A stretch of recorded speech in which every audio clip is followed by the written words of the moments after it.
Welcome back. Episode 2 of the Students of Storrs podcast is here. I'm Noam Watt, joined by Jake Ferrari and Kevin Arnold yet again. And today, guys, we are talking UConn men's basketball. Fitting that we're doing it today, 21 years to the day of the UConn men's team's first title in 1999 when they beat Duke and shocked the world, as Khalid El-Amin put it. Feels like this time of the year, there's anniversary after anniversary of big UConn wins, both men and women. Jake, Kevin, how you guys doing today? Doing well. Just surviving the boredom. Yeah, I'm hanging in there. Happy we get to do a pretty cool podcast today.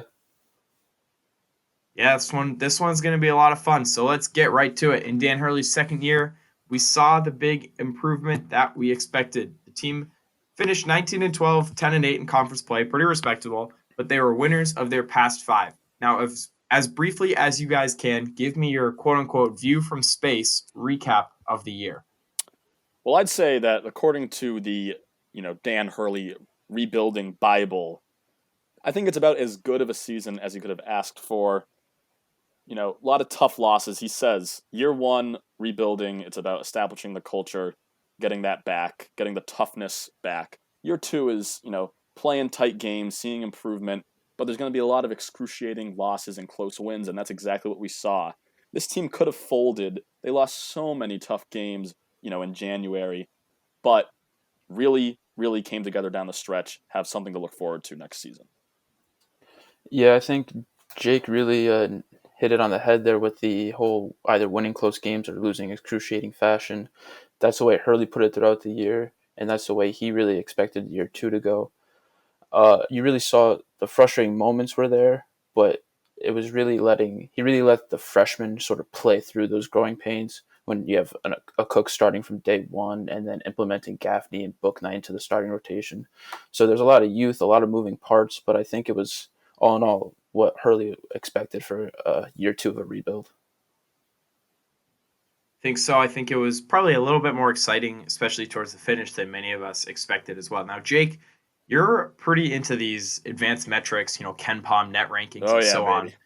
Yeah, you are. So do us a favor, break some of those down for this season for us.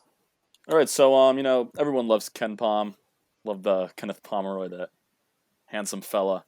And last year, Dan Hurley's first year, UConn they finished 98th, which was a big jump from the year before where they were, I think, 178 or 179 in the last year under Ollie. So you saw obviously big improvement last year.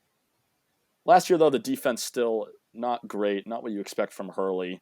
This year, though, UConn finished 52nd in KenPom, moving up 46 spots, 64th in the adjusted offensive category, 59th in the adjusted defense. Now, for people who have followed KenPom, throughout the season, it might seem, a little different because the story throughout the season was that UConn was just a bad offensive team and that their defense was really good. Most of the season they were around in the 120s for offense and in the top 40 defensive team between 30 and 35, something like that.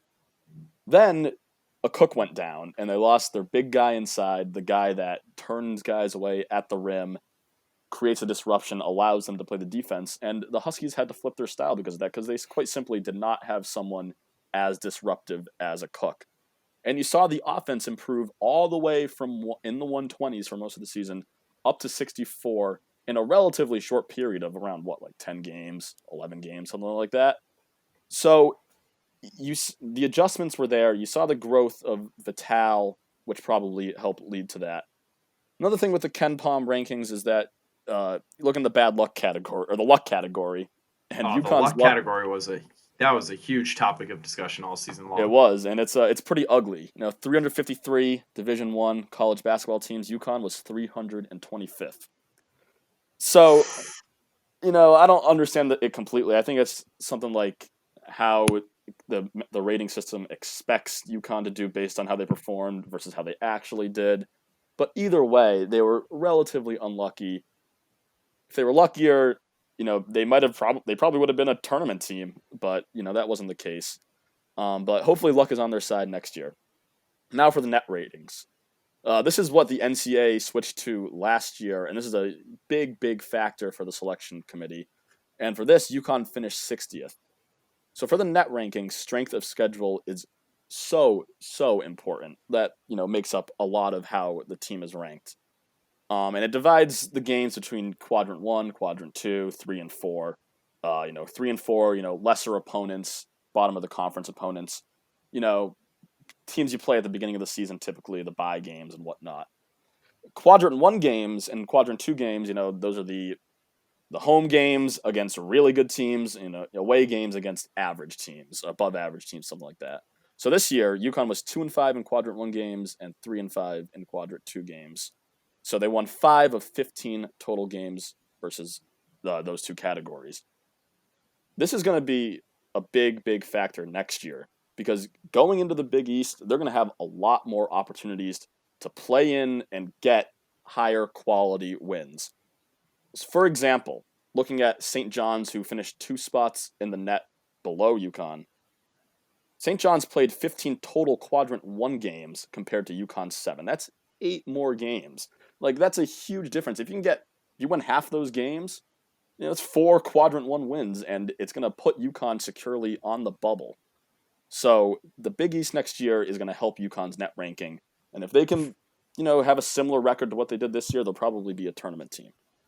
And then some other stats via the Bart Torvik website, just a few that I thought were interesting. Nice job in the offensive glass. They're 24th in the country in offensive rebounding percentage, 8th in the country in block percentage, and that led to good 2-point defense where they were 31st in the country. Now we're going to talk a little bit more about the Big East. Obviously, UConn's move to the Big East for next season. Huge topic of discussion, probably the best news that UConn fans have received in arguably years. But interesting stats all along there. I think the ones about leading to good 2-point defense, 31st best in the country. Those ones, think back 5-10 years ago, and you just never would have imagined that you'd be talking about those stats now. Now, Kevin, you were the beat writer for the men's team for the Daily Campus all season long. And in our last episode, you talked about that first open practice they held. That was all the way back in September, I believe. What vibe did you get from the team all the way back then before the season? And did you expect the season that they ended up putting together? Well, when we first got down to the Worth Center, it was my first time in the Worth Center. We get up on the catwalk and we get to watch the last 10 or 15 minutes of practice. And what was really cool about that was you just see guys flying up and down the court. And I don't know, there was just this energy with the team that you didn't really see, I guess, in years past. I don't know, I had this blind optimism, I guess is the way I put it, where I felt like this team could do a lot throughout this season. And it really did start there. They were focused, they were determined. Even when they made mistakes, they were doing it together as a team. They were going through punishments together. It was the culture you could feel was established, and it just gave off this vibe where it was okay, something's changing this year. And it was really cultivated. That culture was really put on a point with the whole photo that I talked about with the AAC championship trophy, where that was just a constant reminder of wherever they went, that was their goal. And whatever they did it as a team. So I think that really had a big impact on the team looking out towards the rest of the season. And obviously one of the biggest focus at that time was the senior backcourt, CV and Al-Tariq. And whether they lived up to expectations, that's another story. Hurley had this big point to make where he wasn't putting pressure on his freshman recruiting class. Obviously, there was a lot of talent between a Cook coming in a semester early.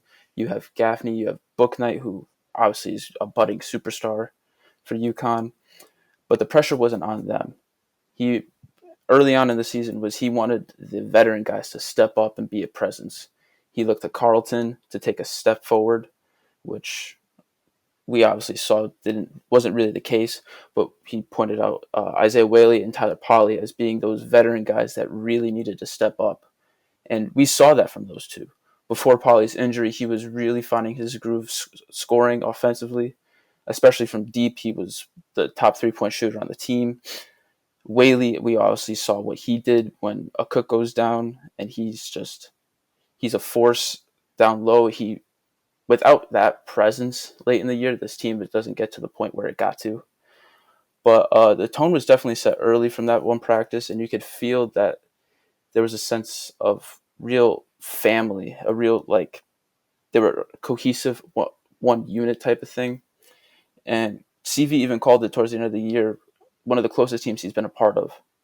And so I feel like just from that one practice, you could see that, like, they were really starting to come together, and the whole culture was the biggest thing that really developed, I felt, before the season started, but in that first offseason Hurley really had in Storrs. Now, you talk about that family aspect. I think at that first practice, I think it was either Gaffney or Book Night, went up for a layup, sort of in transition and went down kind of hard. And literally every single person in the gym ran to help him up. Assistant coaches, managers, team staff, and every single player. And that moment, I was like, wow, this team, they care about each other. This is before game one has even been played. They care about their family, their brothers, their teammates. And you saw that as the season went on. There were no egos on the team. And there were some guys that really shined some games. There were some guys that really struggled some games, but it didn't matter. It didn't impact any single person on the team. They were all buying into Hurley's message of playing with grit and toughness and intensity. Now, speaking of those individual performances, there were a couple of guys who made huge leaps, some who regressed, and then obviously the freshmen who stepped onto the big stage with some inconsistency at first, but then it really turned into incredible production by the time February rolled around. So, Jake, we'll start with you. Let's start with the biggest leaps you saw from players. Well, I think the obvious choice for this is Isaiah Whaley. And he sort of had two leaps, if you will. The first leap being from last season when he played 80 total minutes or something like that, to this season where he had a defined, more defined role as the backup center, the guy coming off the bench after Carleton, now that Eric Cobb is no longer with the program. So early in the season, played more minutes. You saw that he was better. He wasn't, at times in 2018, he would be on the floor and he just looked completely lost offensively. But then the second leap, once a Cook went down, he really stepped it up, and he quite honestly was probably their third best player behind Vital and Bouknight down the stretch, and really making up and picking up the load that Carleton kind of left behind this season. After a Cook went down, his averages were 14 points, 9 rebounds, and 2.5 blocks per game. Wow. Now, that's only a 7 or 8 game stretch, but translated over a full season, no UConn big man has averaged those numbers since Hashim Thabit and Jeff Adrian both did it on that 2009 team that went to the Final Four. So, obviously, that's not comparing Whaley to those guys who are obviously UConn legends and, draft picks. But still, to be able to do that is impressive, and there's something to look forward to. Even if he's, say, if he can give you 9 points per game and 7 rebounds and the blocks, he's a very valuable player for next year. And, he's just a guy with a great attitude. You love to root for him, kind of like, maybe the Rudy of the team, the guy who never played, and now he's getting the minutes. And his crown jewel was that Temple game where wasn't playing so great, had 4 fouls with 14 minutes left in the second half, and he stayed in control and just dominated the rest of the game. Had a big overtime and second overtime. It's too bad they lost because he was the MVP of that game. Yeah, Whaley actually had the shot with, 4 seconds to go to send that into overtime. Mm-hmm. A play that might have been designed for him, which if you said that at the start of the season, people would have thought you were absolutely insane. Jake, I have a question for you. You think Whaley has a shot at starting next season? I do. I mean, there's so many factors with who they get from the grad transfers, which we'll talk about later. Stuff like that. If more guys transfer out, right now I'd say he should start over Carleton based on what he did this year. It kind of depends on what they do during the offseason with Carleton. If they see if he gets his weight down, they see the improvement next year. But honestly, starting is less important than how many minutes you play. And you saw that Hurley was leaning on Whaley towards the end of the season. Carleton was playing around 12 minutes per game down that stretch, and Whaley was obviously getting the bulk of those 5-man minutes. Right, that's a good point. And maybe if they had more depth, Whaley would have started and Carleton wouldn't have. So good point there. Definitely something to watch going forward. Now, Kevin, what about you? Who do you think had the biggest leap this year? Now, there's a ton of guys you can give this answer to. I think Jake, like he said, the obvious choice was Isaiah. And when you think of somebody who took the biggest leap, you don't normally look to the star of the team, quote unquote. But I think Christian Vital really grew this year. Hurley talked about it towards the end of the season. Those last 6 weeks of the season were monumental for Vital's career and really just the way the team played throughout the last stretch of the season. In their last, 11 games, he scored 20 or more in 7 of them. He was shooting nearly 50% from the floor. And he was playing some of the best basketball he has at UConn. And while he was doing that, the team was down men. This was after, of course, they lose a Cook to the Achilles. Pauly's gone or hurt. Altariq missed a game late. And they're playing a lot of 4-guard sets. Whaley dominating the 5-man minutes, like Jake said. So charisma could have been at an all-time low when the team started and boasted so much depth at the beginning of the year. They were playing 10 guys a game, and now they're down to 7 guys a lot of the time. BA's playing the 4. So the morale could have been down, and CV was just there to right the ship. He kept the young guys under control. You talk to Booknight, you talk to Gaffney. They would credit Christian for really steadying the ship, like I said, and really helping them develop. In those last 11 games, they won 8, including like the last 5 straight. I mean, he dropped a season high 28 against Tulane, 26 against Houston on senior night to enter the top 10. I think you could really see it too, just the way Christian really, just his charisma. Like, he's always been a fun guy. He's always been a boastful guy. Not really boastful in terms of like boasting his own personal stats, but just a guy who's very talkative, media savvy type of guy. And I don't know, he was just there's so much confidence within him that it spread to the team. They felt like they could beat anybody, and they said that they felt like they were a dangerous team, especially going into the tournament. And I feel like that had to do a lot with the way Christian elevated his game over the last month and a half. Yeah, just to add on to that a little bit, I think the most impressive way that Vital improved was off the court, and you could hear that through what Hurley was saying. You know, him and Hurley had their differences towards the end of his junior season, and that is well documented. And even at the beginning of the season, you know, Hurley was leaning more on Altariq Gilbert, saying he was the leader. But as the season went on, it became clearer and clearer through his press conferences that Vital was really the guy that stepped up, helped it. James Booknight always talks about how close him and Vital are, what a big impact that he had on his freshman season. And that's an impact that's going to be felt in the future of this program. Yeah, there was one game, blanking on which game it was. It might have been the Tulsa game. Kevin, do you remember? I think it was a game post-game. Hurley said that, you know, a couple years down the line when we win a championship, it's going to be because Christian Vital had his fingerprints all over it. I think it might have been. I think you were right. That was one of the later games at the XL Center. I remember talking to Christian about that, and like, even though he didn't get the chance to get the conference championship that he really wanted, I think that meant a lot to him to know that his impact goes beyond just this year, and that's something pretty special. Yeah, and I think Hurley, the type of person that Hurley is, he embraced the guys that stayed on the team after Ollie was fired. You know, those were Ollie's recruits, Gilbert and Vital, and Hurley embraced them with open arms, worked to give them roles on the team, allow them to succeed, and they went through their ups and downs, but in the end, I mean, Hurley did wonders for those guys, and those guys really did wonders for Coach Hurley. Now, unfortunately, some of these guys made huge leaps. Whaley and Vital are the two big ones that stand out. But a few guys did regress, like Josh Carlton. You guys have both touched on that a little bit. Playing bigger at a heavier weight was kind of a failed experiment, but an experiment at that. They think he's going to try and lose some weight this offseason, try and get slimmer, maybe down to about 230, play a little quicker. And then Altariq Gilbert, who yesterday announced that he's transferring to Wichita State, which in and of itself is interesting. Wichita State program with a lot of transfers right now, but a place where Al's going to have a good chance of a lot of minutes.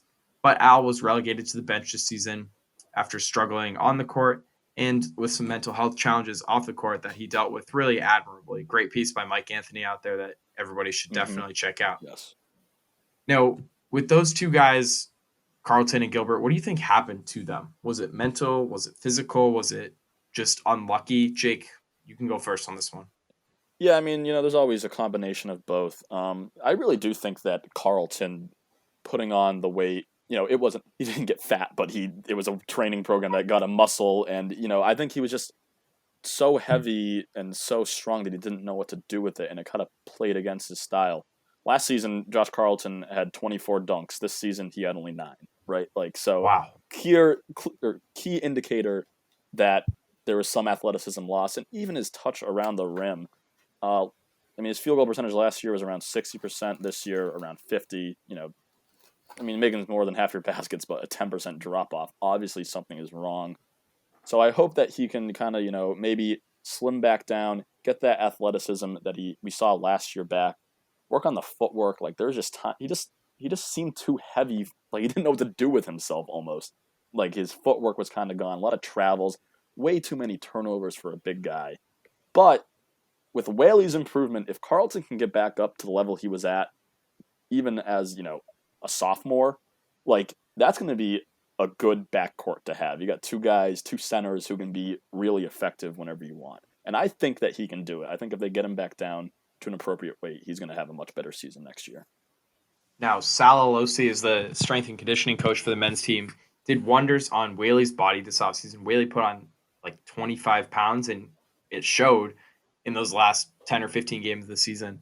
I hope that Carlton's able to transform his body in a way that he's comfortable with and that allows him to regain some of that footwork, athleticism, and explosiveness. It's tough right now because I don't think Carlton's on campus, so probably doesn't have the same access to weight rooms, trainers, nutrition plans that he would have if he was on campus, but obviously due to the whole coronavirus situation, not there right now. So it's going to be a little bit of a wait before he can start to remodel his body. Kevin, what about you? What do you think about these regressions we saw? I would say Alteric didn't really have the fourth year because he was a redshirt junior. Didn't really have the season many expected him to be. A lot of people were really looking forward, especially on UConn Twitter, to Alteric getting the keys to the Hurley offense. And he got that opportunity. He was a starting point guard, and Hurley stuck by his guns for a long time. He didn't waver on his commitment to Alteric being the guy, being his point guard, no matter how much he struggled. But the struggles were there. He was shooting under 30% from the floor for the first 5 games or something like that, it looks like. He had his season high in points came against St. Joe's, where he shot 5 of 19. Him and CV combined for over 40 shots that game, which they both said should never happen again, and it didn't, obviously. But you just saw decreases in numbers across the board. He lost his touch from deep, 38% as a redshirt sophomore to 34% this year. And I think that number steadied a bit towards the end of the season where he got more comfortable coming off the bench. And he had a couple of really nice games where he was like 3 of 3 for chunks at a time from downtown and really providing some solid points. But he just seemed to have lost his touch. And I think a lot of that had to do with the fatigue of 2 season-ending shoulder surgeries. That takes a toll on a body. I mean, he really tried to rely on what he used to be able to do, which is being able to get to the rim and those crazy acrobatic shots where ooh and ah the crowd. And those ended up in some untimely turnovers, some head scratchers, a lot of blocks too. And it became frustrating for the fans, and I'm sure it became frustrating for Alteric not being able to do the things that he once was able to do. He tried to facilitate the best he could. He still led the team in assists. But there were some moments, I forget exactly which game, but there was one game late. Maybe it was a Nova game, I'm not entirely sure, where he tried to do a no-look pass down to Carlton Low, and it was just an ugly turnover. It was an ugly turnover late in a game where they really had a chance to win, and you're just like, Al, what are you doing out there? And so that was around the time where Hurley decided to make the change and go with Gaffney. And I think that was the right thing to do because you're trying to build the program, because you're trying to develop these guys. And if you just keep him on the bench, he's not going to be able to play through his experiences like he did. But it was just frustrating I'm sure it was frustrating for Al to go through those things. And it was a little disappointing, but all the best to him going forward. I think he could do, if he can try to bounce back the best he can, I think Wichita State's a good place to do it. Jake, did you want to hop in on that real quick? Yeah, just you know, what Kevin was saying about like, maybe changing up the style. It almost reminds me of like baseball, like the old pitcher, someone like CC Sabathia, who it's like you don't got your fastball anymore, so you have to learn how to like finesse and change it up a little bit. And I think, Reinvent yourself. yeah, exactly. You got to kind of reinvent yourself. And after the 2 shoulder surgeries, like there was way too much of Alteric driving into the lane and throwing his body out there and just putting himself out for danger. So I hope that Greg Marshall, obviously a great coach. I don't know what's going on at Wichita State, but he has success there. Hopefully he can help Al try to reinvent himself and get back to the level that people expected him to be at once he entered college basketball. Right, and Al still had some unbelievable moments. Kevin, I'll get to you in a sec, but he had that floater in the Florida game that just hung on the rim. Oof. Felt like for an eternity. He had a huge and one at Houston where he said you could sort of see him mouthing to the camera like, "This is my house" or something. And ironically, they went on to lose that game. But he still showed flashes of that brilliance that we've expected for him for 4 years, and unfortunately, just injury after injury and setback just hampered his ability to contribute the way we thought he would. Kevin? I think what's a big testament to Al's character in this whole thing was he never pointed fingers. He never trash talked Hurley for benching him or anything. He really took it in stride and understood that, hey, this is probably the best thing to do for the team's overall success. And you could see that he was a tenacious on-ball defender this year. Like, I wouldn't want to be guarded by him if I had to go up against anybody. Like, he really channeled that energy and tried to be the best version of himself in the role that he was given.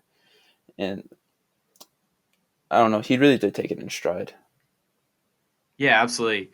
Some good points there. His defense was unbelievable. He took it in stride. Hurley, time after time after time, called him a warrior. Alteric's a warrior, a fighter. Incredibly tough. And I think UConn's going to miss him next year. I think it would have been awesome if he could have stayed for his 5th year, but at the same time, I think everybody in UConn Nation wishes him well as he transfers to Wichita State. And we have one more point to get to before we get to that transfer market, but we'll get there. And best of luck to Al, Wichita State. Lucky to have him, that's for sure. But back to UConn, one of the most exciting things this year was the freshman class. We've touched on it a little bit, led by James Bouknight, Cook, who came for a semester last year, then had that sort of redshirt half season to get to know the program. He went down with a season-ending Achilles tear mid-February in the Memphis game, just a minute in. But prior to that, he was leading the conference in blocks. And then also Jalen Gaffney, a little bit under the radar how reliable he was. And he has arguably ridiculous amount of potential. Maybe not as much potential as Bouknight or a Cook, but so much potential that people aren't really talking about to grow into a top point guard in the conference the next few years. What did you guys think of Hurley's freshman class this year?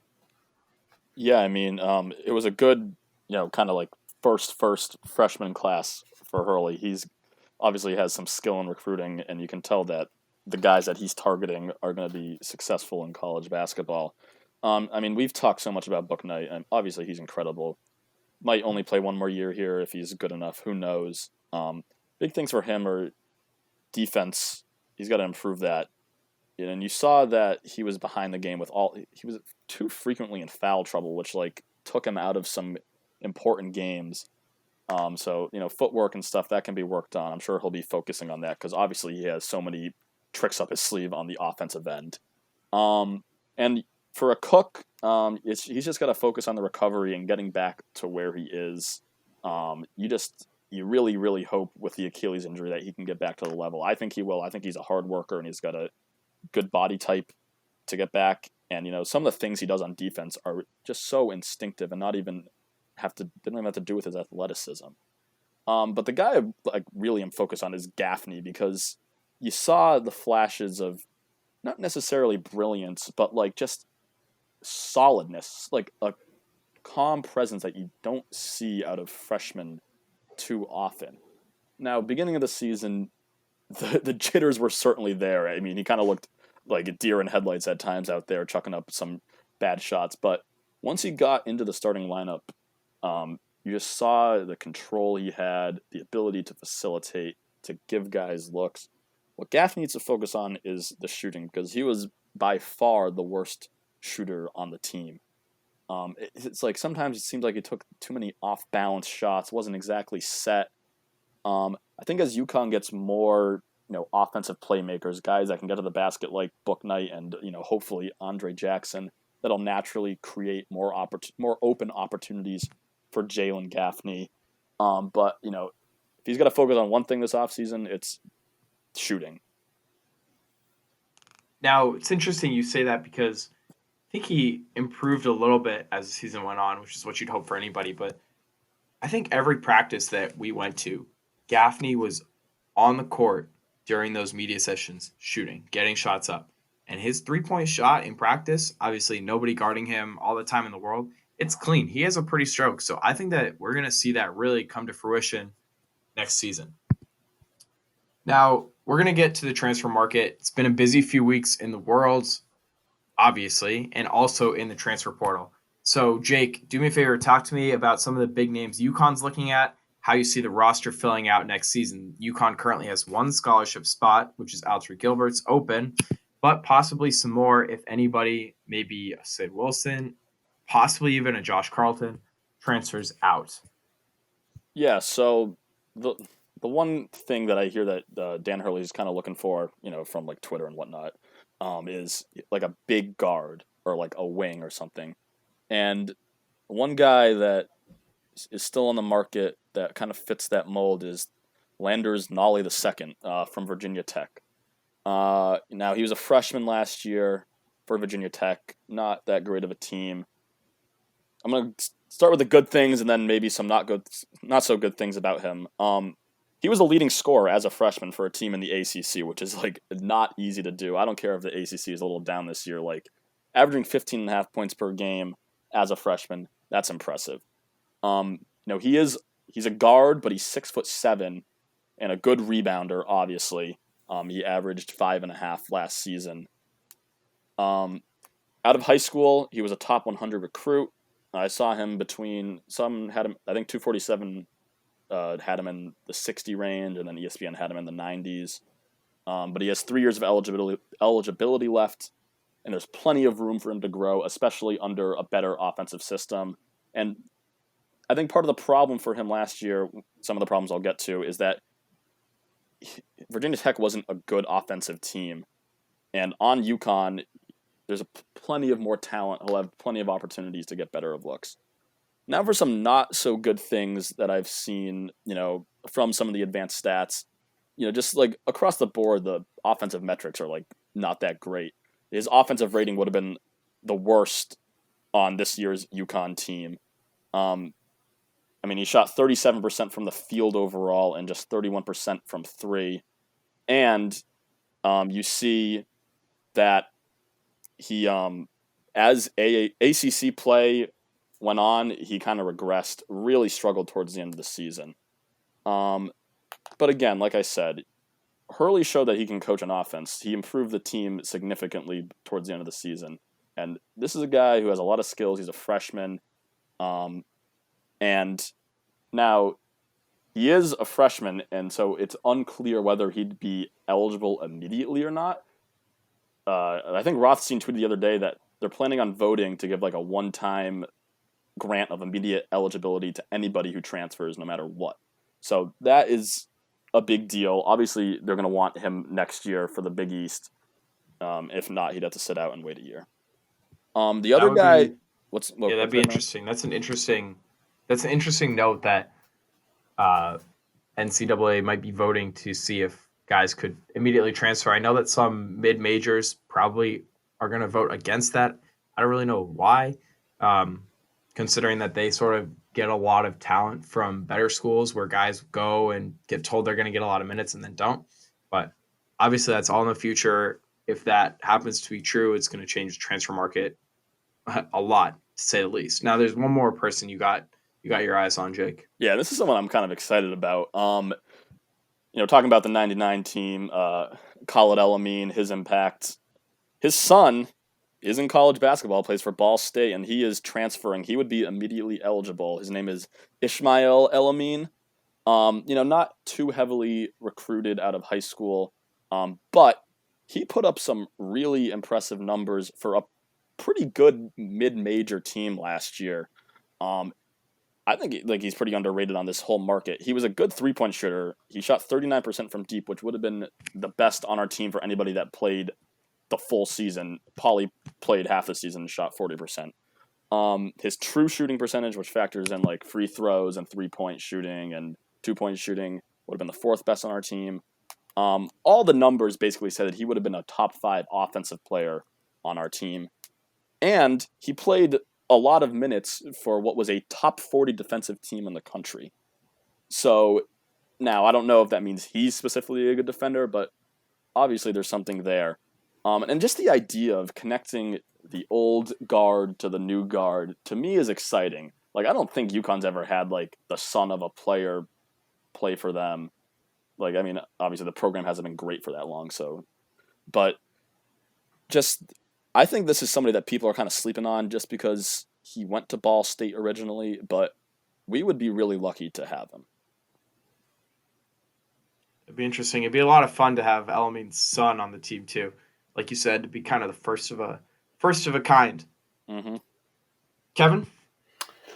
One of the things I've taken away from this whole transfer market thing is that whenever you see just about any sort of big name guy that enters the portal, it's UConn has reached out or has offers from UConn or something along those lines. And one of those guys more recently is Demetrio Vaughn from Brighter. Now, he would be immediately eligible as a grad transfer. He was a redshirt junior this past season. Former conference first team player. This past season, nearly 15 points per game, almost 7 rebounds, and shot just about 40% from the floor. So he brings that offensive capability into a team where it was just budding on that, beginning to play more to their offensive capabilities and be able to rely more on their offensive game instead of just their defensive identity. And he brings that athletic build that Hurley really seems to be striving for in recruits. Like when you think of Andre Jackson, who could play guard forward, Vaughn is the same thing. He's 6'5", 220, and can play those different positions. So I feel like he could be an interesting fit with UConn. And one of the other guys... Sorry. That's a good point. Going to jump in there real quick. No, you're good.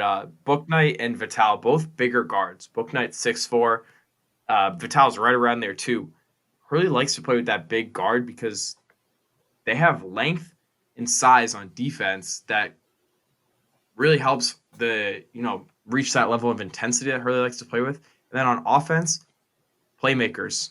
Andre Jackson, that type of body, athletic, highlight real plays, space the floor, shoot, drive to the rim. Hurley wants that versatility in those big guards. Sorry to cut you off there. No, all good. And yeah, exactly. That whole athletic mindset where you could stretch your arms, that wide wingspan, and really guard up and guard multiple guys on defense, play different spots, and then still be effective on the other side of the floor. And one of the other guys that is looking to transfer schools is Jermaine Harris. He's not a big name guy by any means. He barely averaged 3 rebounds and 4 points a game last season as a sophomore at Rhode Island. But that's the thing. He played at Rhode Island. He's a former Hurley recruit. At 6'8", 220, he could bring some size to UConn's front court. But he would definitely be a project type player and sort of be there for the long haul. And it'd be interesting to see if that's a name Hurley looks to go after, if he wants to have that sort of project for a couple years, and try to reestablish that connection that they had when he was initially recruited. Yeah, this transfer market will be fun. Hurley's put his name out there for a lot of guys looking for a new landing spot. Hasn't landed any yet. My guess is that will change in the next couple of weeks. Now, turning the page to next season, as we all very well know, UConn going back home, rejoining the Big East, which is a stacked conference. Some early rankings have Villanova number 1, Creighton at number 2. And the now 11-team conference, which will play a 20-game schedule, home and home for each team with every other opponent, is just loaded with teams that are top 40 in the country. Real quick, what can we expect from the Huskies' return to the Big East? I mean, I think people need to realize that like the Big East is significantly better than the AAC was, and UConn did struggle in that. So I don't think it's going to be UConn coming in and dominating immediately, especially given that they're losing their leading scorer in Christian Vital. I expect UConn to be around 500 in Big East play, which if they have a good non-conference slate, then that should be good enough for them to make the tournament as an at-large. We'll just have to wait and see, though. Either way, it's super, super exciting that we're going to be able to watch the Huskies playing with that Big East logo at Gamble and at XL Center. Absolutely. Kevin? Yeah, I think that's just it. The fact that they're back in the Big East is one of the biggest things. It's going to attract recruits. It's going to just bring a new energy to the fan base, especially. Um, I think, like I said, I thought this year they were a fringe tournament team, and they could have proved to be so if we had a tournament. And I think they could have a similar type season next year. I think they're up for a tall task with some of the competition in the Big East. They're going to play against, like we were talking about, more ranked opponents, higher, some really world class programs within the conference. So it'll be a tall task for sure. But I think year 3 for Hurley has been the year he's been eyeing for a while, and I think they can have some success in their first year back in the Big East for sure. It's going to be a lot of fun. Ticket sales have been going up. I mean, ever since they announced that, season ticket sales rose a lot. It's going to be so much fun. You get Villanova, Georgetown, Butler, Creighton, all these really good programs. You get every single one of them at home. And no offense to the American, well, actually, sort of a lot of offense to the American, but they're not going to be playing any more Tulanes at 9 p.m. on a Wednesday during winter break. Ugh, So that's something to look forward to, regardless of how their record ends up turning out. Huskies will have some new pieces. We're not going to talk too much about this just because we've been going on a little while today, but Howard transfer RJ Cole redshirted, or didn't redshirt, but had to sit out this season because of his transfer. He averaged 23 a game at Howard. He has 2 years of eligibility left. My guess is he's going to be a starting point guard next year, maybe starting shooting guard, depending on how they want to rotate it in Gaffney, RJ, and Bouknight. Plus Richie Springs, who redshirted this season. Big man, lots of upside, pretty raw still, but with a year under his belt, just like a Cook had, who knows what we can see from him. And then 2 freshman recruits that are coming in, dynamic 6'6" Andre Jackson from Albany, consensus top 55, and JBF, Javonte Brown-Ferguson of Canada, a 6'11" big man, with really huge upside. Hurley went up to Canada a couple times this year to see him. These guys are going to bring a lot to the Huskies in their return to the Big East. Now, to close out the episode, we're going to go with some rapid fire questions. We'll alternate who goes first each time, with Jake starting. Now, Jake, first, who was your team MVP this past season? I'm going to give it to Isaiah Whaley just because of the value he provided down the stretch when UConn went on that winning streak. The pork chops, swing that wrench, Whaley. Kevin? I think I have to go CV on this one. I don't think the team does what it does without him leading the way. I agree with both of you. If I had to give out the award, I think I would split it in half and give it to both of them. What was the biggest surprise of the season? Kev, we'll start with you. I think there's a case for Whaley here, but I want to say just the way the freshmen were able to incorporate so smoothly. I think Bouknight and Cook obviously got the starts early on, especially Cook. But the way Gaffney was able to be a calming presence as a starting point guard was a really big surprise for me. I'm going to go with how James Bouknight really took the reins of the offense. Not something you see from too many UConn freshmen historically. I actually am going to have to go with how the team finished the season. Once they started struggling, January at those excruciating losses, I thought it was going to be another down year, sort of similar to last year where they won a couple games but couldn't really get their feet under them. But that end of the year was so satisfying to me. That start of conference play 1-5, but then they were winners of 9 of their last 12. Was there a turning point that you guys saw in the season, Jake? Yes. Down in Tulsa, Oklahoma, place of many UConn nightmares in their AAC past. Tulsa pulled within 1, and then James Bouknight went on to score like 13 consecutive points. That win, that stretch was the start of better things for the Huskies. Yeah, I remember I was in the car driving home, listening to the radio, and it was just Bouknight, Bouknight, Bouknight. Wow, he took over that game. I think it was their first true road win of the year against a team in Tulsa that ended up finishing first in the conference. Mm-hmm. Kevin, what about you? A turning point? I don't think many will point to this, but there was the 0-2 start to when they lost to Cincy and USF in ugly fashion, and then they come home and play Tulane at Gamble, and I think that win sort of revitalized their confidence that, hey, we can. This is our conference. We can do big things in here. And sure, they lose 4 straight in excruciating fashion, but they were playing a lot better basketball, and I think that was a really big turning point in just their overall style of play and the confidence they could play with. Yeah, confidence was huge. They lost those 4 straight games, but even that Villanova game at the Wells Fargo Center, what was supposed to be a hostile crowd, it was silent for the first 38 minutes of the game because the Huskies were playing with swagger, with confidence. They knew that they could compete with anybody, and they showed it. And they're going to show it next year, that's for sure. Now, forget who we're going to first on this one. I think it's Kevin. What was your favorite play of the year? This is sort of maybe an underrated moment to an extent. UConn, who had never won down in Tulsa, down with like 30 seconds left, last possession. There was still the last shot clock. CV hits a 3 as a dagger. From the logo, basically. It was a deep 3, yeah. And then he turns around and waves goodbye to the fans. To me, that was just like peak CV. That was something else. Yeah, that goes back to that whole confidence that he exudes that you talked about earlier. Jake? I'm gonna go with that Bouknight alley-oop down at East Carolina, just because like when I tell you that I got off the couch and screamed, like, oh my god, it was just like so unexpected that he would actually reel in that off-target pass and throw it down. Yeah, that was insane. My personal favorite was Vital stealing it. Vital steals it, throws it off Quinones, up ahead to Bouknight. And one! The dunk against Memphis and the XL Center. We talked about this last episode. It just blew up. Add the fact that it was an and one. Add the fact that he just posterized Precious. Oh my god, it was unbelievable. I was losing my mind. And then later that game, as they sealed it at the free throw line, they went up 3 with 0.8 seconds to go or something. CV hits the free throw and waves the crowd. Says like, goodbye, Memphis, so long, so long. So there was another good CV moment in there. Now, real quick, give me your predictions for next season, record, and where the Huskies will end their season. What do they play? 31 games or something like that. Yeah, I said 22 wins for this season. I'm gonna stick with 22 for next season.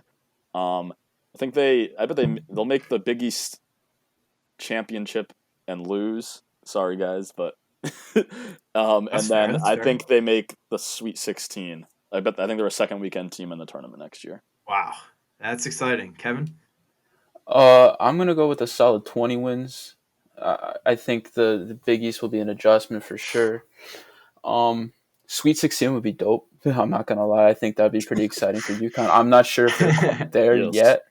I'm not sure if they're quite Sweet 16 this year, but they're for sure a tournament team next year. Blind faith. Yeah, I feel like 11-9. I feel like 11-9 in conference is relatively safe. 2 above 500, and their non-conference schedule is going to be pretty loaded too. They go to Florida. They have that tournament in Brooklyn. Yep. Against USC, Vanderbilt, Notre Dame. They got a lot of good games on tap. So I think they'll do pretty well. Maybe 21 wins. I think they'll make it to the semis of the Big East championship tournament. I think that MSG is just going to be loaded with UConn fans. It's going to be electric. But they'll make the tournament, win either 1 or 2 games, probably bow out before the Sweet 16, though. They might be one of those first 4 teams playing in Dayton. Ooh. All right, guys, that's all we've got for today. I will speak for all of you and say that we all had a blast covering Hurley and the men's team this year. There's a lot of really great guys on the team who worked hard, were really gracious with the media, fans, and most importantly, the students, and who really brought back a lot of hope to Storrs. So thank you, Kevin and Jake, for talking UConn men's hoops with me today. On Thursday for our next episode, I'll be joined again by Danny Deshevsky of UCTV and Sean Janos of the Daily Campus. We'll be talking UConn women's basketball this time. Thanks everybody for tuning in to the Students of Storrs podcast. Make sure to share it with friends and family who would be interested. Now everybody stay safe, healthy, wash your hands, practice some good social distancing out there. For Jake Ferrari and Kevin Arnold, I'm Noam Watt. As always, go Huskies.